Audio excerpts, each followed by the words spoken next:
சோர்ந்து போகாமல் நற்கிரியைகளை செய்து மகிமையையும் கனத்தையும் அழியாமையும் தேடுகிறவர்களுக்கு நித்திய ஜீவனை அளிப்பான்னு சொல்லி வேதம் சொல்லுது. ஆமாங்க, இயேசுவானவர் கூட எங்கும் நன்மை செய்கிறவராய் சுற்றி திரிந்தார். அவருடைய மரண பரியந்தம் அவர் சோர்ந்து போகாமல் நற்கிரியைகளை செய்து கொண்டு வந்தார். அவர் நமக்கு மூத்த சகோதரனாய் பல உபத்திரவங்களினால் பூர்ணப்படுத்தப்பட்டவராய் மரணத்தை ருசி பார்த்த நிமித்தம் மகிமையினாலும் கனத்தினாலும் முடிசூட்டப்பட்டார் அப்படின்னு சொல்லி வேதம் சொல்லுது.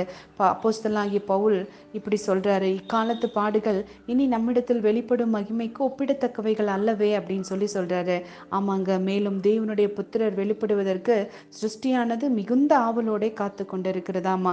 அது போல நீங்களும் நானும் கூட நம்மளுடைய சரீர மீட்பாகிய நித்திய ஜீவனை பெற்றுக்கொள்ளும்படி ஆவலோடு காத்து கொண்டிருக்கிறோமா?